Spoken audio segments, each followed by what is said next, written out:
start, let me get my notes out, because you reach a certain age, you need to do that. There was a time when I could keep everything in my head and keep it straight. Now, if I don't write it down, and I think that's the parents' curse, because I used to tease my mom and dad about two things, about their memories, and I used to tease them about these, because when they would read things, it always I watched as they got older, further and further away. And my mother said, just keep getting up, young man. Now they laugh at me. And so when I go to visit them and I put my glasses down, whatever glasses that are local to the area is the one you grab. So it might be glasses with little rainbows and girly glasses, and I got them on because I can see through them, amen? So I'll use this for my notes as well. We're going to talk about abortion, something near and dear to my heart. And I'm talking about glasses. I need to get mine out.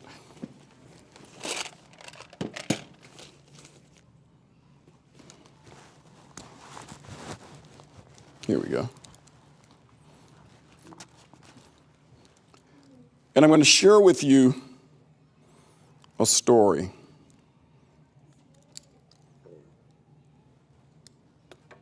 I'm going to talk to you about a young man, really not much older than a boy, man-child, maybe old enough to vote, not old enough to drink, but certainly not mature enough to understand what was taking place. And let me just share this story. This young man, he's about 18, 19 years old, was in his first year of college, and the apple of his eye is a young lady who is going into her first year of college, looking to become a dentist. And so, very fond of each other, so we were an item. So during the time of the 70s, which we're kind of coming right off the tail end of the 60s generation, the free love, and everything's starting to bubble up that everything was okay. The social mores that were established that made this nation, in my opinion, the great nation it became, because it was a nation built on Judeo-Christian ethic, was being attacked by this new agenda, this free love movement, this movement that questioned authority, don't trust anybody over 30, that type of thing. So that environment permeated the colleges, started to permeate the colleges. And I remember seeing pamphlets and so forth that ran around that said that there was this procedure that you could have take place that would do away with an inconvenience. So I remember seeing these things and reading about them on the college campuses. And so as a young man, was very fond of a young lady, and the times that we were in, having been raised right, what was right from wrong, got into a situation where I got this particular young lady pregnant. So in seeking what to do and not making the right choices, even after making a wrong choice, I succumbed to the pressure that came from her family that said that we should have this procedure take place and have this inconvenience done away with. Amen? So I agreed to it. I'm 19 years old. What do I know? But there was a sixth sense that said, I don't know. What I should have done is sought counsel from my parents. But I didn't do that. I didn't want to embarrass myself first and foremost, so it was an ego thing. Secondly, revered my parents, mom and dad, in particular dad. My dad is still my hero today. So I didn't want to disappoint him in my mind. So I went along with the choice that was made because it was the convenient choice to make, and I thought that the problem would go away and we get back to life as usual. So the young lady had this procedure done. I remember getting the phone call from her after she had the procedure done. Her mother took her to get the procedure done. And I get this phone call. I said, hi, honey, how you doing? Hi, I just came back. I said, okay. Sound a little druggy, yeah, the anesthesia, blah, blah, blah. I said, okay, well, give me a call when she said, I'm going to go to sleep, take a nap. I'll call you when I wake up. I said, okay, we'll talk to you later on. And so we're getting ready to hang up the phone. She said, oh, one more thing. I said, what's that? She says, I just wanted to let you know they were twin boys. So my 19-year-old brain was, huh? I could not fathom that. Wait a minute, what's this about boys? How do you know that they were boys? I mean, huh? And so I said, what do you say? Nothing, nothing. No, what did you just say? Nothing, nothing, nothing. I'm going to go, and she hung up. She never would talk about it again. So our relationship continued for a season. Eventually, we broke up. I know in my heart of hearts that the reason why our relationship severed over a period of time is because she lost respect for me. Because what she was looking for from me, even my little 19-year-old brain, was leadership. She was looking for me to say, honey, I don't know how we're going to figure this all out, but we're going to figure it out together. That's what she was looking for, because she had gotten that from me. She would have bucked up against mom and dad, and she would not have participated in that fateful decision. So let's fast forward, because the only way I could deal with it was we'll just block that out, because I don't understand it, makes no sense to me. She will not talk about it. 10 years pass. I have let's say it's a cousin, and she's a year younger than me, and I'm living in Northern California now, and she is beautiful, vibrant young woman. Everybody thought we were an item. We actually weren't related. We called ourselves cousins because their family and my family was close. And we're more like brother and sister, really close. And every year, she would disappear. I would call her mom, have you seen Kay? No, I haven't seen Kay. I don't know where Kay is. Oh, Kay, Kay, she's kind of, sometimes she likes her space. So this is before cell phones. This is before, you had answering machines back then. This is in the 80s. So I kept calling her answering machine. Where are you, Kay? Where are you? Never would answer. Then finally I called, I want to go by there. And she picked up the phone. Hello? Hey, what's going on with you? Nothing. Everybody's trying to reach you. We haven't heard from you 3-4 days. What's going on? Nothing. Just want to be to myself. I said, something's not right. I said, I'm coming by there. No, don't come by. I said, well, if I don't come by there, you come by here. You got 1 hour. If you don't show up, I'm going to your place. No. And then finally, and then I hung up. So about 45 minutes later, she showed up at my place. We went out and had dinner, had a great time like we always do. So we get back to my place. We're sitting there. We're listening to music. I said, Kay, I mean, everybody's worried about you. You're always being distant. I don't know what else to call it, because I'm in my 20s. It's still wisdom there. You're still figuring life out. But I was a Christian, and I was a practicing Christian at the time. I'd given my life back to the Lord. And so she responds to me, oh, I don't want to talk about it. Then finally she began to open up. She said that, well, nobody knows because I never told anybody, but I had an abortion. You did? I thought I knew everything about you. Well, I didn't tell anybody. I said, what about your mom and dad? No, they don't know. What about your sister? No, she doesn't know either. No, nobody knows. Only you know. And you can't tell anybody. So she swore me to secrecy. So I said, okay. And the only thing in my young brain was, with the limited knowledge I had from being a Christian, was I knew everything was covered under the blood. So I prayed with her in my best simplistic prayer and bowed down with her and prayed. I said, it's all covered under the blood, the sins, blah, blah, blah, blah. The Jesus, you're a Christian, yes, you are, and she was. And it's all covered under the blood, and we just pray that God will heal you up, blah, blah, blah. She said, okay. She left. Hit me like a ton of bricks.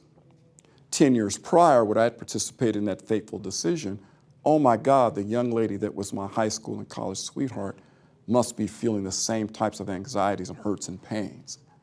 And I fell to my knees. I was about 27, 28 years old, right around in there. And I'll never forget that moment, because then it became real to me what abortion was, because I'd figured out that it was wrong, but I didn't understand the impact that it had on women. So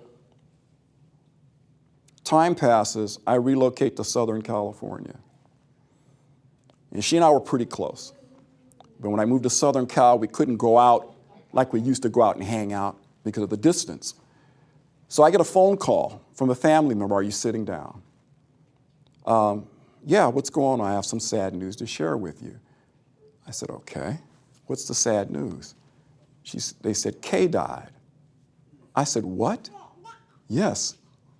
Kay, what happened? To make a long story short, the time from which I had prayed with her and to the time that she passed away, which comprised maybe 3-4 years, she developed an eating disorder. Now, how many of y'all know black folk? You don't hear about anorexia, bulimia, and those type of things. We got other issues, but that's not typically one of them, right? And she was the term we use would be a healthy, curvy sister. The last time I saw her before she passed, I went up to visit. We went out for lunch, and she was always an impeccable dresser. I mean, we couldn't go to the store without her putting on full makeup. And she had on sweatpants and sweat outfits. Well, I just came from the gym is what she told me. I said, Kay, you never dress like that. I gave her a hug, and it was like I was hugging myself. There was nothing there. Girl, what are you doing? Are you some kind of diet? I'm on a diet. Well, stop dieting. You know, you're only about this big around. Well, it was the loose clothing that was concealing what was going on. She stopped eating, and her mother, her father, nor her sister, or any other family members picked up on it because I learned that they were very good at concealing those things. I'm sharing those two stories because they're for me, very compelling in me coming to understand the impact of abortion on individuals, on women in particular, but our greater community. So I don't want to finish on a sad note, but I want to paint the picture here so we understand what's at stake here. So 2 individuals significant in my life. Abortion impacted them, one to the point where she sacrificed her own life. And back to my high school, college sweetheart, she developed a rather significant drug problem. And for about 20 years, she was in and out of rehab and all those types of things. Around the time this is happening, God's moving me in toward ministry, and I began to associate with men like this gentleman back on the right there, and that's Pastor Stephen Broden from Dallas, Texas. And he is one of the foremost experts on abortion in the African-American community today. He, on a regular basis, stands out in front of abortion clinics praying for those mothers-to-be who go into those torture chambers. I can't call them clinics. Praying for them.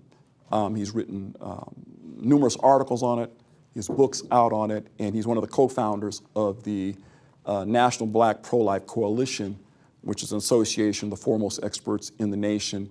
And I've been blessed to be associated with these individuals as they go out speaking truth, oftentimes alone in the wilderness, so to speak, but we're all building momentum and we're winning. So abortion is very, very real to me, given the 2 stories that I gave you. Now let me fast forward with that high school, college sweetheart. She finally eventually got off drugs. One of the prayers I said to the Lord once we come to stands, oh my God, Lord, if you ever give me the opportunity to be in front of this individual again, to be able to contact her in some way, please allow me to do that. And after some years, God did it, literally. Just a friend ran into her someplace. Hey, I saw so-and-so, didn't you guys used to date in high school? I said, in college? She said, yeah. Well, here's where she is now. And I reached out to her initially, and she rebuffed my advances. But over time, our hearts softened, and we connected. And she's doing well now. She's a chef in Los Angeles. And the key to her healing was the church. Amen? And so it's all covered under the blood, but the very real consequences and the impact that it has. So the impact on men, because we know what it does to women. There's studies now that even show that there's a connection between abortion and breast cancer in women. So this is very real. So I tell any young people that are out there today, because society is way looser today than it was even during my time, I'm a 70s child, that beware of those fateful decisions, those choices that you make, and don't choose the convenient solution, because there's far-reaching consequences for making that. And typically they're associated with women. But post-abortive syndrome with males is very, very real. And the impact that you see that it's having in our society today, you know, the national average for for black families across American urban centers across America, that national number, and I use the number, it's around 71, 72%, depending on who you talk to. Pastor Broden might correct me on that because he is an expert. But in certain locales, it's much higher. So if 71 to 72% of black households today are typically single parent, female head of household, that's systemic breakdown in the family. In Washington, D.C., in the southeast D.C. quadrant, Anacostia, that area, that number is nearly 90%. So when you see what's happening in our communities with the proliferation of gangs, which is young black males running amok with no paternal influence, otherwise known as gangs, you see the fallout. And then what happens, the predatory nature that takes place within those young men as they look to visit upon the young women who typically did not have daddy in the household, so there's no scapegoat. Mama does what she can, but she can't watch her 24/7, and then she's having a baby, or if she doesn't want to have a baby because he doesn't want to take care of the baby, she's marching down to the Planned Parenthood clinic, which is usually within walking distance of every black community in America. Walking distance, all by design. And so you have young males doing this, and the young males, and I'll share another story, and Pastor Walter Hoy shared this with me. He works in collaboration with Pastor Broden, and he's out of California, where he himself stands in front of abortion clinics and with a simple sign, and one of the signs, many things he does, is Jesus loves you and your baby too, those types of things. And a young man who dropped his girlfriend off, and he was able to engage in conversation with the young man. And, why are you doing this? He says, well, I don't know what to do because this is what I do. And he had part of numerous abortions with numerous young women. And Pastor Hoyt told me, he says, Lonnie, he said something to me that made me tear up. He says, I feel like an animal. Because he just numbed to it. Knows it's wrong because we have a check on our spirits that lets us know right from wrong. And so I'll never forget that when he shared that with me. So in my own circumstance, okay, how did abortion affect me? Well, it was covered under the blood and so forth, but I hadn't come to terms with what it had done. So I jotted down some notes here instead of tell my story. It'll leave holes in your life. And as for me, is those twin boys would be somewhere in the neighborhood about 41, 42 years old today. Who knows what they would have become? Who knows what kind of men they would have been if I had any kind of impact on them like my father had on me. They would have accomplished much, because whatever I am is because of two things: because of him and that man who raised me, along with my mom, and had a tremendous impact on me even today. He's 87 years old. I'm still scared of him, and I outgrew him in the 7th grade. And so that's Daddy. That's Papa. I would like to think I would have had that impact on them as well. But because of that fateful decision, I will never know that for sure. And that's a hole in my life that I have to live with. And when you look at the milestones that take place in people's lives, I have friends who are around my age who have grandchildren. They have children and they're graduating from college, or they're going into college from high school, or they're in high school, and those types of things. And I don't have that story the way they do. I have one friend's got 9 or 10 grandkids, and he and I are the same age. And he became a dad around the same age. And it was an unplanned pregnancy. But his father told him, you man up and do what's right. And so today, that young man is 44 years old today. So I have to look at those types of things and understand. So it impassions me to share with you and anyone listening, and if you ever listen to my show, at least once or twice a week, I'm talking about abortion, to the point where folks are complaining in inbox. That's all you ever talk about, Lonnie Poindexter. You're a one-issue kind of guy. I said, well, it is the preeminent issue in the black community, if not America. You got over 60 million abortions to date. Over 20 million of those abortions are folks with a darker paint job. Yet we're only 13% of the population. So we're disproportionately represented. So we are in depopulation in urban centers across America where we've had traditionally strong growth. going all the way back to Reconstruction and the great migration of Southern blacks to the north for the jobs, and in Detroit, Michigan, and Milwaukee, and Chicago, and how my family migrated out of the South, which would have been Oklahoma and Mississippi. They went west to California. So traditionally strong growth, second-class citizens because of the racial issues within our nation, but yet we had intact family units. In fact, the numbers were completely flipped. So from the mid-'60s, in the implementation of entitlement programs, welfare, what do you want to call all that, and then abortion kicking in right around the early 70s, 1973, Roe v. Wade was ratified in the Supreme Court, and then you begin to see the black family begin to do this. Black males losing their way. You see the proliferation of young black males caught up into our penal systems.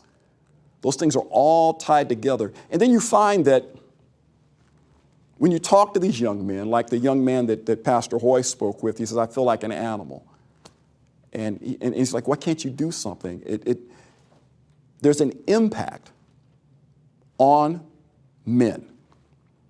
You can't deny it. Well, you can deny it, but it's there, and you see it evidence in the pathologies that exist that I just described in terms of when you see these young men out here fighting and so forth, you can bet your bottom dollar that a good percentage of them had participated in abortion.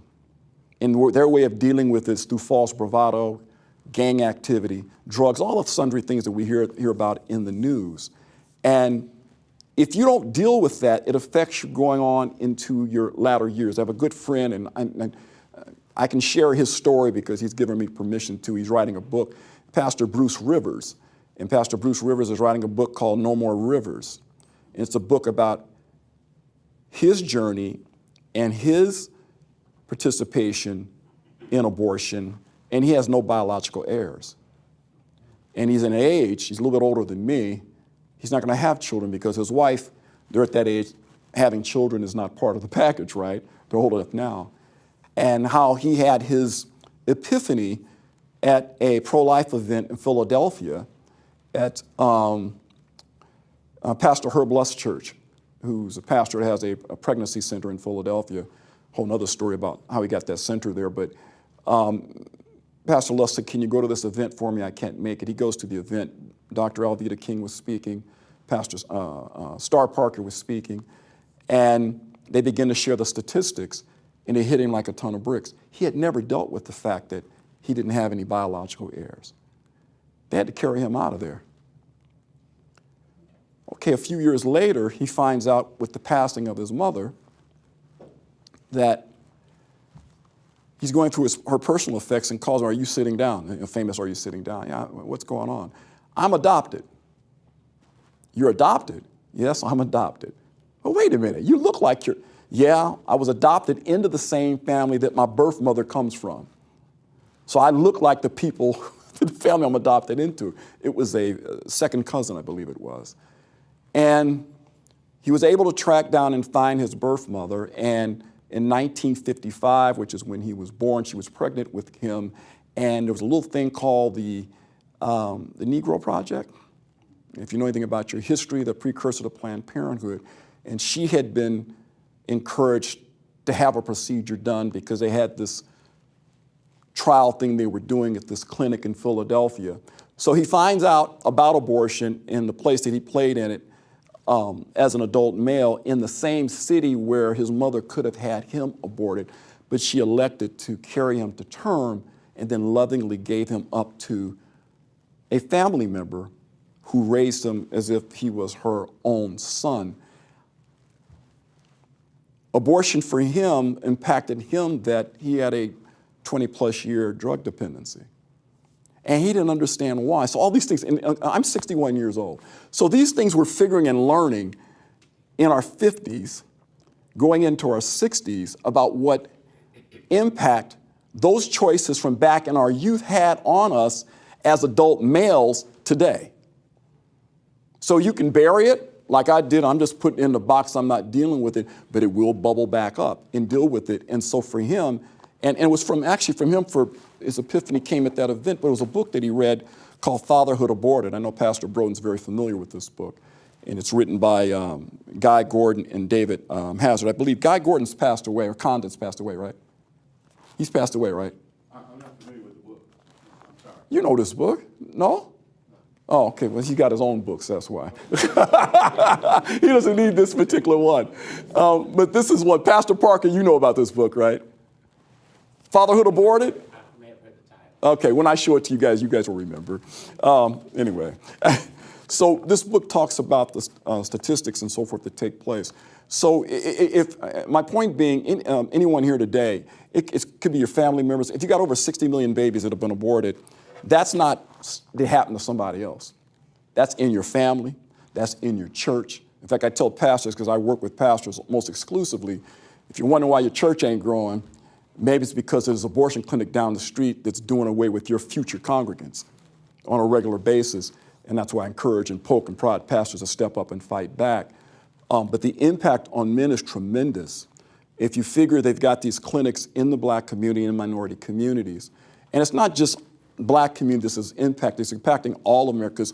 The black community are the canaries in the mine shaft, if you will. So whatever's happening in the black community is a precursor to what's going to happen in the greater community. And you already see the numbers. I mean, because if it's 60 million, over 60 million babies being done with, over 20 million black babies, at least 40 plus million is everybody else. And so our white brothers and sisters and every ethnicity is being impacted. But we are being targeted. And we're all being targeted for a reason. The reason is because from slavery going forward, as the black community, black folk, whatever you want to call us, got a hold of Christianity, and it became a part of our here. Chattel slavery didn't break us as a people. Impacted us certainly, but it didn't break us as a people, because if you look at the statistics, after slavery, after emancipation, and slavery and emancipation during Reconstruction, black families that were pulled apart because of slavery reunited. Anyone know the story of Frederick Douglass? Okay, Frederick Douglass, after the end of slavery, found and reunited with his wife. They didn't have the internet back then, so it was an effort, but they did that. If you watch the trajectory of the black family as it regained constitution, for lack of a better term, and as a family unit, set records, historical records, going from literally was what, just about complete illiteracy to the majority of the population being literate in half a lifetime. That hasn't been duplicated anywhere else in the world's history. Am I right, Pastor Parker? Sounds right. Okay, so if that took place and we unified as a people and we had congressmen, senators, judges, all these types of things took place during Reconstruction, okay, and we didn't and this all happened until, and I don't want to get into a big history lesson, but then we had issues, okay? There was issues within the parties and so forth, and there was the infamous Woodrow Wilson, who ended up repealing a lot of those things, and we had to start again, hence moving up to the civil rights movement in the mid-1960s. So it was an ongoing battle. My point being, if you look at the stats of the family units, during the Great Depression, the black family unit was more intact than our white brothers and sisters during the Depression. So it wasn't slavery that broke us apart. It was the entitlement programs of the mid-1960s that broke us apart. And those programs, of which Planned Parenthood and abortion is the centerpiece, yes. If you do away with a generation of people, you don't got to worry about them. And I was taught this by a white Irish Catholic gentleman, Dr. Patrick Fagan, who's with the Maury Institute at Heritage Foundation. And he's done exhaustive studies on this, and he's got books, and I can give you all the references. After my piece, as I speak here, he spoke on this, and I said, why do you care so much? You've got all this data on what's happening in our communities. He said, I saw it happen in Ireland, and so, which is where he was from.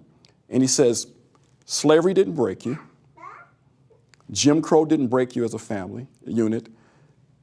Separate but equal. The KKK, none of that did. That impacted us certainly, but did not break us. Because if you look at the data of our family units. He says, but the entitlement programs coupled with abortion have had a devastating impact on the black community. Abortion is the centerpiece. And so you look at, and I don't want to get too far off on a limb on this, but you see it in the redefinition of roles in the family. I mean, you've seen this now. It's okay. You don't have to be a man. You can be whatever you want to be, all these different designations. And if you walk down the streets in Washington, D.C., you see these things daily. You know, God's got me right downtown D.C. I don't have a car anymore. I walk. And so I can see all this up close and personal, what this impact is having on us. The men I'm most concerned about, because I happen to be a guy, I know that the men, and our young men in particular, we have to reach out as a surrogate until another generation rises up that understands the validity. Like when I see Abraham Hamilton and Will and all these other individuals, and they all got 4 and 5 and 6 kids. And it touches my heart because these are men, they get it. These are young men who get it. I call them old men because they're about half my age, but they have a lot of wisdom. They make you think they've been around almost 3 times as long as they have. And it's because they won't make the choices that was made in my generation that impact my generation even to this day, like it's about talking about the holes that are in your lives. But I want to sum up and say this. I'm healed through Christ Jesus, amen? Amen. We serve the God of second chances, amen? Amen. All right, so I walk in peace. I don't carry this like a burden, but I do understand, so I'm waving the banner. I'm the watchman on the wall, and I'm screaming at the top of my lungs, don't do it. Don't believe the lie. I don't care what circumstance or situation that you're in. God has a plan. Great things come from very, very, very humble beginnings. My father, who is my hero, is a product of a broken home. He's 87 years old today, and his mother, 5 children total in the South during Jim Crow, had the vision and passion to pick up her 5 babies, her children, as she called them, and move them from Mississippi to California to give them a better life. And because of that, and teaching him with God, in other words, if I can say, my auntie, little Lonnie, you and Jesus equals a majority. All these sayings from being around these old souls and these saints, and she instilled in him faith in God, focus on your goals and ignoring the periphery, which is anybody that says you can't because they won't let you because of bigotry and racism. It's not a factor, but no, won't stop you from attaining your goals because there is a God. And because of that, I watched his life and how he contained and lived his life. And I looked to pattern myself after that. And there's a hope that because of the remnant, and Mickey touched on that, I think, in the segment she was speaking on, talking about the upbringing that she had, that her mother placed seeds within her that germinated and turned her, which she is today. But there is an attack on our community, and we need to address what's happening with the males, and we need to reach out and touch them, reach one, teach one.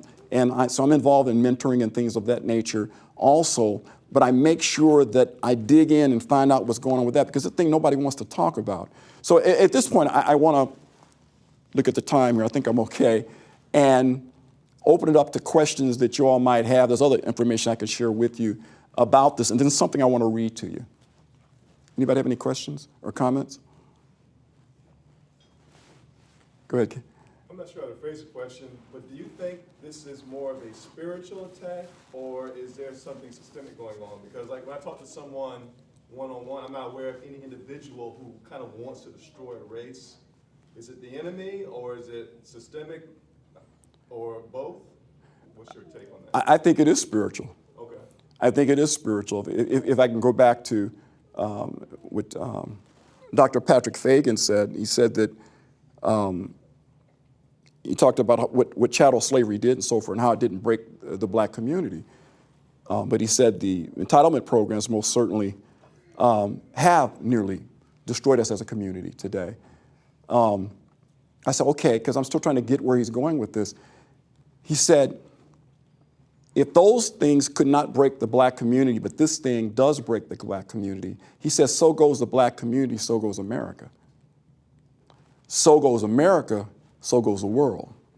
Now, I don't know where y'all, I'm not a theologian. I hang out with a lot of them. I'm not a theologian, but I do understand that America, in my opinion, is the shining city on a hill. That's why everybody's trying to get here. As my dear old dad taught me, he said, America's got warts some, but still ain't no better place to be. That's why everybody's trying to get here. On boats, tunnels, wherever the kind of way they're trying to get here, they're trying to get here. Amen? So, and we got issues in that area. I don't want to talk about that now. It's a whole other topic. But they're all trying to get here for a reason, because America is that shining city on a hill. America was a nation built upon a Judeo-Christian ethic. I don't care what they tell you in the media about America. Judeo-Christian ethic. I'm in Washington, D.C.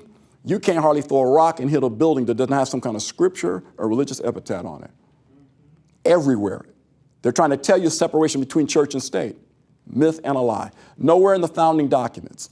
So what's this agenda? It's an anti-God agenda. It's a spiritual agenda. And they use the black community as the pawns. So the enemy recognizes, man, slavery couldn't break these folks. Entitlement programs sure is having an impact. And if we don't get a handle on this, brother, we will cease to be an ethnicity of any consequence in another 40 years. That's how scary this is. So Planned Parenthood, NARAL, and Connected, if all roads lead back to the anti-God group, George Soros, Bloomfield. Help me out, brothers back there. They know all those different names. These guys that are pulling the strings, that have all the money, that fund these organizations, that are driving wedges in our community, creating false narratives, like the Black Lives Matter group. If you go and look up Black Lives Matter, I learned this from Pastor Chittum's, you find out it's an organization founded by lesbians, an organization funded by George Soros and his cronies, and you find out their manifesto: redefine the family, destroy the system as it is, and create something different. It has nothing to do with defending the cause of black people. So it is spiritual in nature. But the political ramifications is what happens. Well, we know what happens in the spirit world manifests itself in the physical at some point. So you see it within the political realm. And this is why I beat the drum on my show that the church must participate in public policy. We have to. The inmates are running the asylum because we're having church and having a good time doing the pastor's appreciation, all the wonderful things we do in church.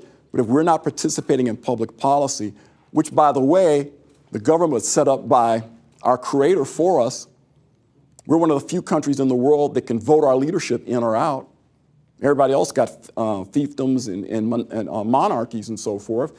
And you got to vote or go to prison. Well, who you vote for is of no consequence because they've already determined the outcome. They're trying to make that a reality here. But because the church is stepping up and beginning to make its presence known, it's awakened from its slumber. This 2016 election was very, very pivotal for us as Americans, in particular as Christians.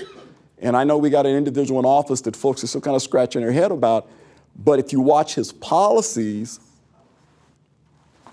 they line up more or less with what we believe in. So I try not to watch the tweets or the news reports, but I focus on, like a laser beam, the policy. He's the first president who came out, I'm not saying didn't come out against abortion, but actually he's trying to do something about it. Ever heard of the March for Life? Yes. Biggest pro-life march in the nation, if not the world. Anywhere from 200,000 up to 750,000 Christians show up every January in the dead of winter. I've gone to, it'll be 5 next year, like to froze to death in most of them, but they show up. He's the first president to acknowledge at the event his full support of the agenda of March for Life and allow his vice president to come speak at the event. Never happened. Both sides of the aisle, Republican or Democrat. So he's not so much as a Republican as he is a pragmatist who, in my humble opinion, I feel God has called up, and only God can call up these unlikely figures. So I had pastors pull me to the side and say, read Isaiah 45. So he's been called Osiris. He's been called, some of the other iconic figures in the Bible, but an unlikely character, but his policies are what I follow. Why? Because those policies, if they line up with what I'm most concerned about America in general, but specifically what's happening in the black community, because I know we're being used as pawns. So we go back to the immigration thing. I'll touch on that briefly. The immigration thing, we're used as pawns. Okay, so as a voting bloc, blacks vote in lockstep with the Democrat Party. That's changing, but that's the way it's been. It's changing. Isn't it really interesting with this new demographic that's coming in with DACA and all these types of things? They're looking to court a new constituency as a voter bloc. They don't need us no more. Well, there's a reason for that. For one, our numbers are shrinking to the point where we're 13% of the population, but Pastor Chittum's, how long did it take us to get to that 13%?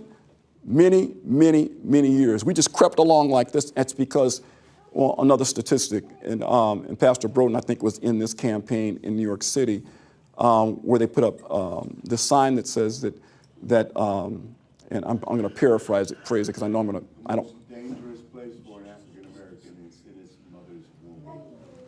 He was a part of that campaign to put that together. And Jesse Jackson and Sharpton all had a cow, and they pulled it down. But the reality is more babies are aborted than are born in New York City, black babies. Like I said, never happened before in our history. Right, the numbers have gone upside down in New York City, Washington, D.C., Philadelphia, and they're keeping it under the radar. Because if we ever find out what's happening to us with abortion, abortion will end in America when black people stop having it. Yes. That's when it ends.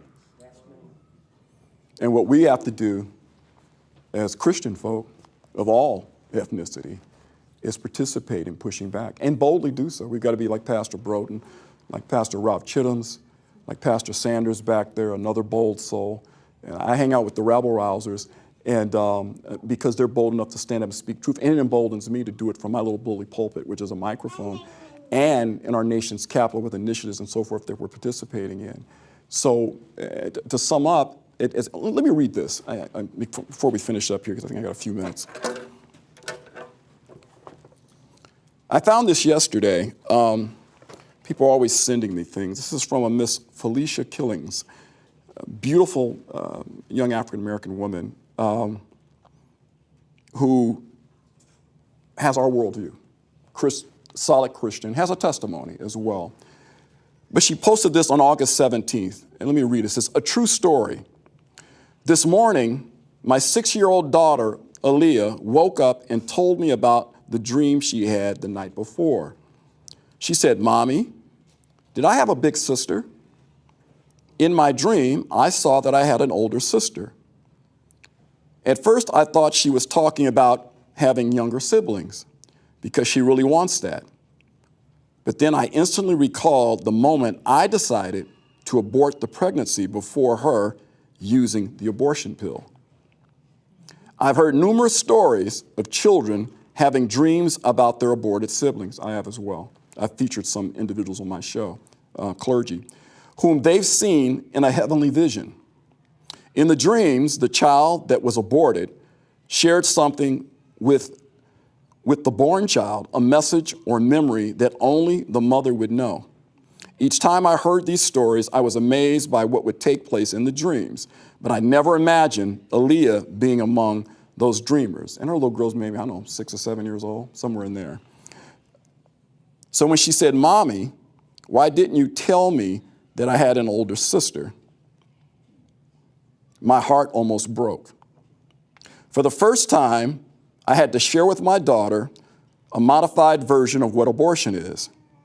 I had to explain to her, because my daughter and I vowed to never lie to each other, that before I gave birth to her, Mommy was pregnant, that I had a tiny, she put in quotes, dot, or seed in my womb, but I took medicine to get it out. Aaliyah, with tears in her eyes, then asked me why she was born and not her sister. That's when I told her that Mommy made a huge mistake because she was afraid. I found myself repenting to Aaliyah for my actions. So she's repenting to her little girl.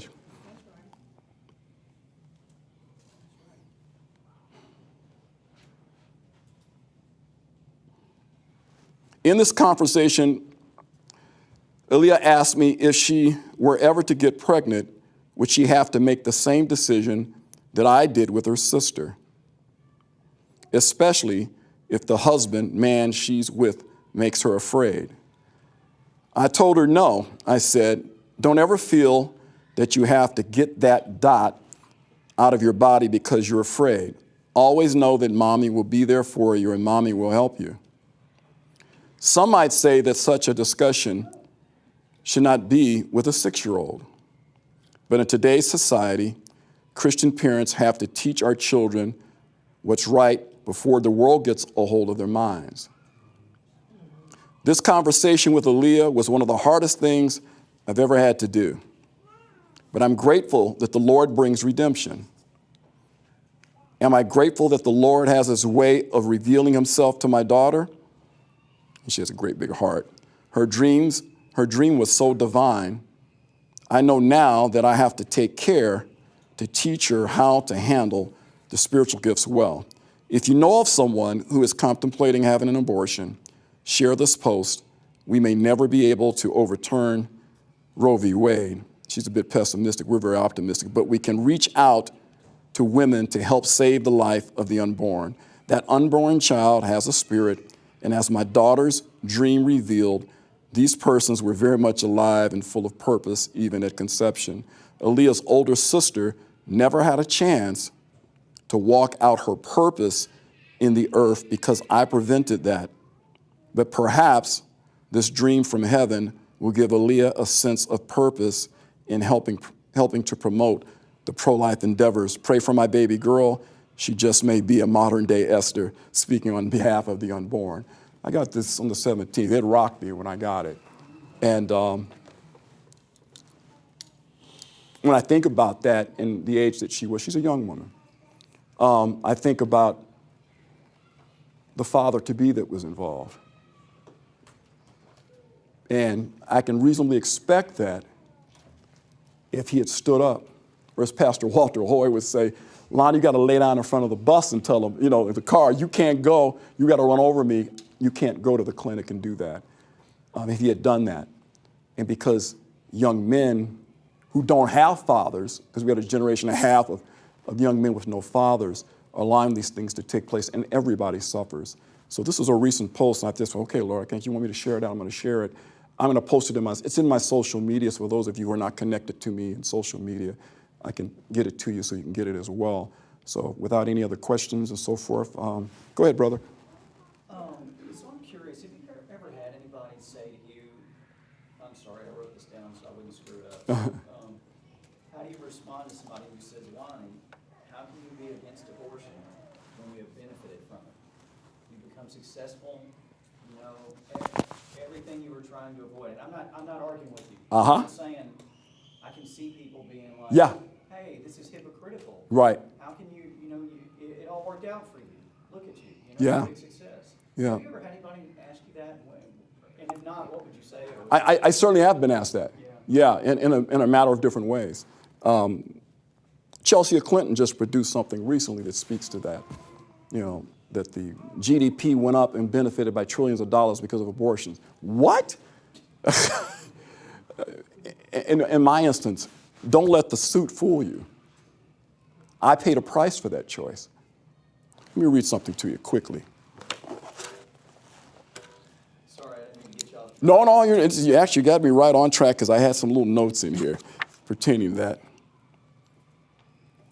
Aftershocks of male post-abortion trauma. You have difficulty with commitment. I'm single. You dodge authority. You have no solid sense of identity. You work to impress moral leaders. Yes. Uh-huh. What was that? You work to impress? Moral leaders. In other words, to cover up the shame, you get involved in philanthropic pursuits to help people. Always want to help somebody. You keep women at bay.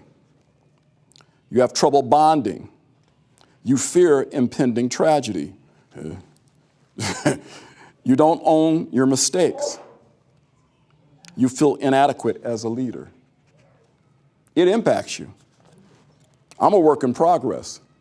I'm 61 years old. What you see now is the new improved version. If you had seen me after that time, you would have seen something different. And I struggled in a number of areas, and I didn't know what it was because I come from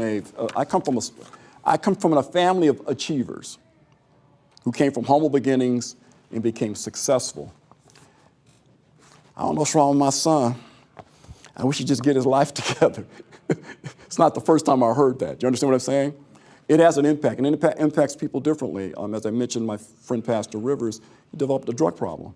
He struggled with it for many years because he didn't know what the cause was, where it came from. Once he was able to identify, he's been free ever since and has no desire or anything because he understands where it comes from. Everybody pays a price. Everybody. Anybody else? Yes, please.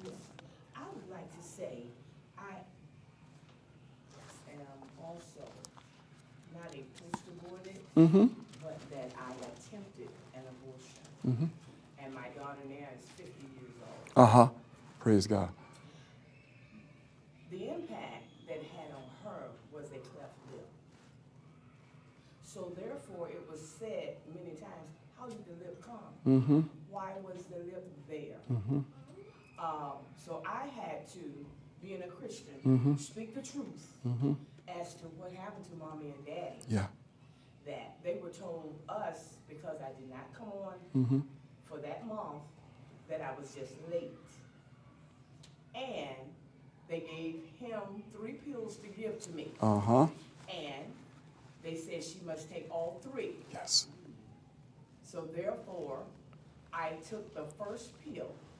I was an unsaved young mother, wife at 19 years old. Uh-huh.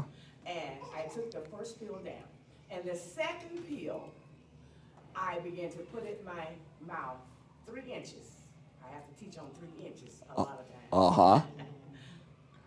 And a voice spoke to me, no. It screamed out at me. My husband was at work, and my daughter, my oldest daughter, she was in the bed asleep, so no one else was in the house but me. Who's speaking to me? And I, again, said, no, screamed loudly. I didn't know what that was. So therefore, I flushed the other 2 down the toilet. Right. So Amen. I let him know when he called at his break that, no, I did not take it. Uh-huh. I'm pregnant. I'm having this baby because pregnant means baby. Preach. Woo. I got chills. Amen. Amen. Anyone know who Fred Hammond is? He's my favorite gospel artist. I mean, Fred Hammond, let me tell you, Fred Hammond is my favorite gospel artist. You know his story? Fred Hammond's pregnancy, his mom being pregnant with him, was an unplanned pregnancy. She went down to the abortion clinic to have the procedure done. And they started it, and it didn't take for some reason. She got down out of the stirrups, and she left, and they called her, told her to come back and then finish it. Because I guess she started hemorrhaging or something like that. And she had a check on her spirit, and she didn't go back. That's why he's with us today. Thank God that she made the right choice, because fast forward some years later, I'm going through a rough patch in life for those who think that being post-abortive as a male doesn't have an impact on you. And I went through a real desert period. What got me through that was listening to Fred Hammond's music. Got me through that. And it actually prepared me for ministry for what I do today. And so it's, yes, I stories of a friend of mine in Baltimore who, just on the other end of that, who had, she had an abortion. And just talking about the impact on women, and they did something to her internal so she could never conceive children. May I just say this? Go ahead. Very quickly. What is not told women is that 80% of women that have abortions, breast cancer, they are not told that. Yes, there's a connection. That connection right there. And so, my question is an informal question also. How can we convince these young ladies that abortion, you're looking at breast cancer on you because you are drying up the baby's milk. Yeah. Because it forms Yeah. immediately Yeah. when you're conceived. Yes. The milk forms and it rottens in your breast. Yes. Yes. And it causes the cancerous cells there. That science is known, Yeah. but you don't see it anywhere in media. How Then do we get that out? the church has to do it. Pastor? That's exactly what I was going to say. Yeah. We can't be afraid to engage the conversation. That's right. Just anecdotally, this past election cycle, you know, I'm a typical guy. I go to the barbershop, you know, every 2 weeks, have to, you know, keep it tight. And my barber knows that I am a Republican, huge Republican, elected official in the state, and so he can't wait for me to come into the shop because he wants to start talking politics to start trouble. And so I'm in there, and this is during the election cycle, just after Hillary Clinton made her statement that unborn children have no rights and can be aborted up until the day that they're born. Yeah. And so I'm in the barbershop, it's all guys, all black men, and I start telling them this about Hillary. Of course, none of them believed me. And so my response to them was, fine, I don't want you to believe me. Go out, look it up, research it for yourself, and then come back to me. Mm-hmm. As a result of those conversations, every person that I had a conversation with, and I'm not saying this, well, I'm just gonna tell the story. Every last person that I had that conversation with, every black man in the barbershop, over those 6 to 8 weeks, they came back and said one of two things to me. One, I'm not gonna vote for Hillary Clinton. Or two, I'm gonna vote for Donald Trump. We cannot be afraid to engage a conversation in hostile territory. The Bible tells us that darkness cannot survive in the presence of light. Preach. So how do we do it? Everywhere you go, talk. Don't be afraid. Speak up. Yes. It really is just that simple. Go ahead. Lonnie, I'm, and this is not about titles or anything like that, but I'm the director of Fatherhood Mentoring and Abstinence Education at a crisis pregnancy center. Mm-hmm. I deal with fathers that are post-aborted. I myself am a post-aborted father. All right. And to add to what the pastor said about, and what, ma'am, you asked the question of how we get it out. First and foremost, you know, Frederick Douglass said knowledge is power. Mm. And I always say it like this: knowledge is power only when we apply the knowledge. Yes. And you cannot tell someone something you don't know yourself. And when we educate ourselves on this issue, then we can defend our position on the issue. And so, again, that's how you get it out. Like you said, talk to the people closest to you, your pastors, your hairdresser, everyone. But know what you're talking about when you tell them. That's it. That's it. I just got the cue. Need to wrap it up. So I want to thank everyone for, first of all, the mix-up in the locations, everything. But thank you for, if you want to reach out to me one-on-one, any of you that are involved in abortion reconciliation ministries or whatever you have you want to share with me, you know, I have a show. I do have a microphone. You can get information to me that I'll get out to our listeners, or if you yourself would like to come on to the show. Yes, Pastor? Just remind them that the National Black Pro-Life Coalition has a website. Yes. We have information and we have speakers, a speakers bureau. You can go to that website and we can come and speak at your churches. Our model is information, education, and activation. Information asks and answers the question, what in the world is going on? Education asks and answers the question, why is it happening to us? And of course, activation can only happen when those two questions are asked and answered. Yes. Yes. Thank you so much, everyone. Appreciate it.